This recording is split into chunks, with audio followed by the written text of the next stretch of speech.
اعوذ بالله من الشیطان الرجیم. بسم الله الرحمن الرحیم. ګرانو هیوادوالو السلام علیکم ورحمت الله وبرکاتو. الله جل جلاله دې وکړي چې روغ او جوړ اوسئ. ګرانو دوستانو، موږ غوښتل چې په نورو موضوعاتو باندې بحث وکړو، خو ځینې وخت د مالدارانو پوښتنو ته ځوابونه موږ او د هغې د ځوابونو په اساس باندې ځینې برنامې لنډې ځکه زر جوړوو تر څو د هغې د هغه ستونزې حل شي او وکولی شي چې هغه کومه اندېښنې چې دوی لري هغه د منځه لاړې شي. یوه د هغې څخه دا ده چې بعضې غواګانې کوچني خوسکي زیږوي او دوی سره اندېښنه چې آیا کوچني خوسکي د غواګانو یا د دې خوسیو په راتلونکي ژوند باندې کوم تاثیر لري که نه لري، او یو نورمال خوسکی باید څومره وزن ولري، کوم فکتورونه د خوسکیو په وزن باندې تاثیر لري او څنګه کولی شو چې هغه خپل هدف ته ورسیږو او ولې واړه خوسکي زیږیږي. د ټولو نه اهمه خبره دا ده چې تقریبا د نن نه 80 کاله مخکې چې کله د نسل د اصلاح برنامه یا پروګرام شروع شو، نو د هغه وخت کې د شودو تولید زیات کم و، نو غواګانې چې وي تقریبا دا دوه مقصده وي، دیو به غوښه هم کول او شوده به هم کول، خو کله چې د شودو خواته لاړلې نو عموما د دې د خوسکیو دا کوم زیږون مسله چې ده د نسل د اصلاح کېدو په د وخت په تېرېدو سره په دیو کې ځینې تغییرات راغلل او د هغې وجه دا وه چې مثلا یو کس په 100 غواګانې یا 50 غواګانې 60 غواګانې به یې فارم کې لرلې، نو کله به چې شپه شوله مثلا 1 بجه یا 2 بجې، نو غواګانې خو هر وخت لنګېږي، د هغه معلومات نه چې څه وخت هغه وخت پوره کېږي. بهرحال نو په دې کې مسلې داسې پیدا کېدلې چې ډاکټر به بیا د شپې په هغه وخت کې چې دی ترانسپورټي مسایل او دا شیونه ډېر زیات اوس خو نشته، نو او د ډاکټر مصرف هم ډېر زیات و، سره خوا کې بچي مړه کېدل، نو د زیږون د سخوالي مشکل چې و دا یوه غټه مسله وه او د دې د حل کېدلو دپاره چې دی ډېر زیات هلې ځلې وشولې، غذایي مواد او په نسل کې اصلاح او ډېر مسایل منځته راغلل، خو چې یو د هغې نه ډېر زیات مهم دی هغه د مور او د پلار دواړو تاثیر دی. جینټیکي خواص چې دا د مور نه انتقالیږي د پلار نه انتقالیږي، که غوا د 6 کالو یا د 7 کالو یا د 8 کالو یو غټه او د هغه جینټیکي خصوصیات د مور او پلار نه داره انتقال شوي چې هغه کوچنی بچی راوړي، نو که تاسو ورته هر څومره د غټ غوی بچی ورکوي، غټ غوی ورته ورکوي چې هغه غټ ذاتې بچي راوړي، نو بچي به په اوسط ډول باندې راځي، او که کوم د نورمال حد کې د هغه ته القا وکړي په هماغه نورمال حد کې به راځي. نو دو چې کله تقریبا نسل د اصلاح پروګرام شروع کېده، نو په دې کې موږ چې کله غوا اخلو دی کې د کاوینګیزي مسله چې دا ډېره زیاته مهمه، یعنی غوا باید په اسانه باندې بچي وزېږوي بدون د ده نه چې ډاکټر ته دا موږ احتیاط شو یا ډاکټر راشي دا هغه کې دا د ده نه راوباسي، ځکه که چېرته یو بچی په سختۍ باندې پیدا کېږي دا هم بچي ته تاوان کوي هم مور ته تاوان کوي. اکثر هغه غواګانې چې هغې نه بچی په سختۍ باندې راوځي نو د مور بچه‌دانۍ یا رحم چې دی دام خرابوي او سره خوا کې چې د بچي ژوند خطر ته ولېږي. نو کوم بچي چې پیدا کېږي هغه اکثره د 15 کیلو نه ونیسه تر حتی د 10 کیلو نه ونیسه تر 45 50 کیلو پورې چې کوم بچي راځي دا نورمال دي، دې ته موږ نورمال بچي وایو. بهرحال دته تاسو کولی شئ چې دغه 6 کیلو نه تر 7 کیلو پورې نورماله تغذیه ورکوي، نورمال خوراک ورته ورکوي، شوده ورته ورکوي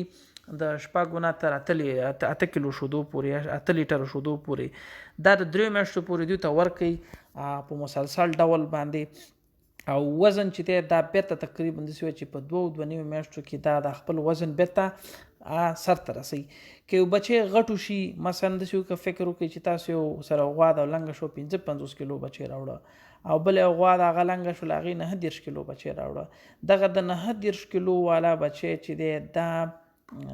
6 یا 8 لیټره شوده څکي، او هغه د 55 کیلو والا بچی چې دی هغه مثلا 4 کیلو شوده څکي. بعد د 2 میاشتو که چېرته تاسو د بچي مقایسه کوي سره وزن یې کوي، نو د 19 کیلو والا شودو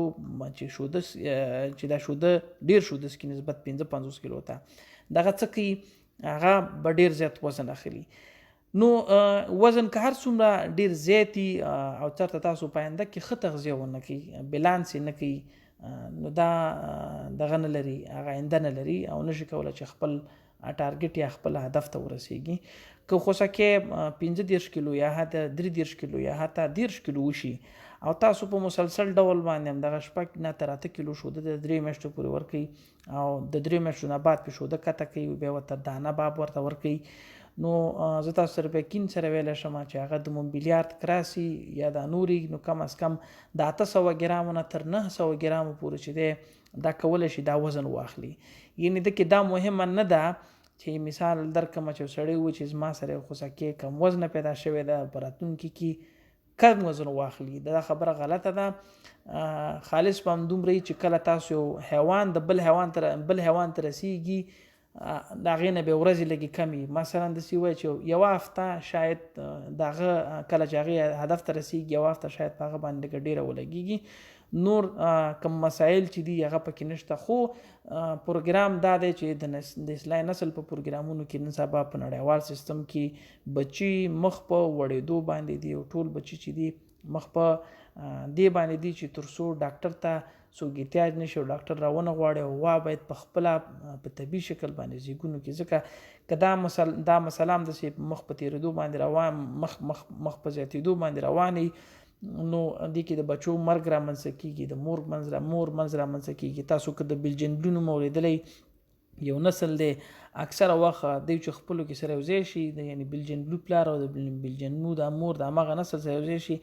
هغه نه بچی په نورماله طریقه باندې نه راوځي هغه مجبور دی چې هغه اپریشن وکړي نو تاسو د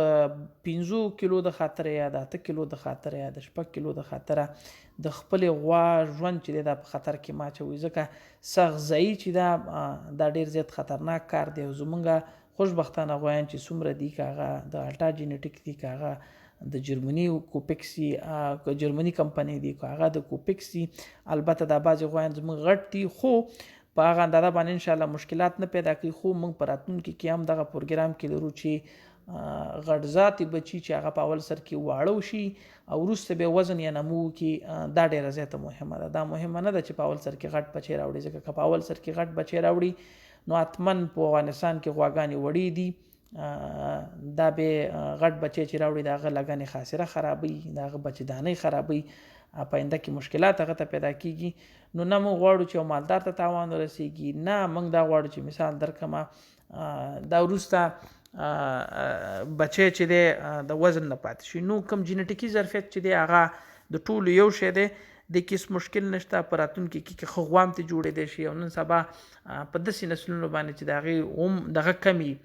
کدونه یې برابري او وزن یې ډېر زیات نه وي اکثره ځینې خلک ډېر غټو غواګانو ته او ډېر غټ سرو غواګانو ته خوشحالېږي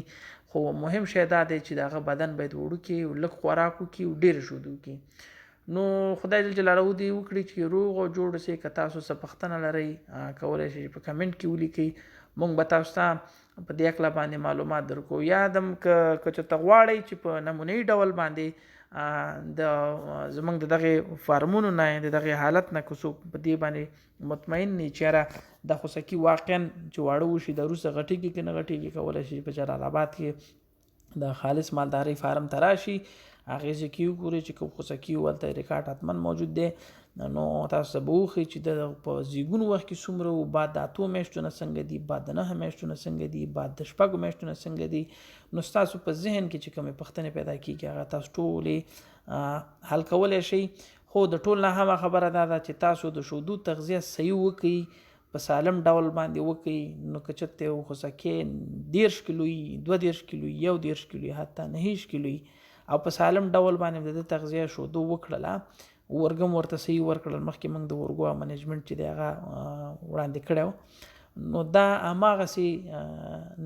نتیجه ورکوي هماغسې نمو کوي په هماغه اندازه به شوده کوي لکه څنګه چې یو 55 کیلو والی یو خوسکی تولید شوی نن سبا په اروپا کې خصوصا فرانسه کې جرمني کې په ټولو ځایونو کې چې دی خوسکي ټول واړی او دا همده د خاطرې تر څو غواګانې چې دي دا د سغذایي سره مخ نشي نو بهرحال ښه وخت ولرئ ښې شیبې ولرئ د الله په امان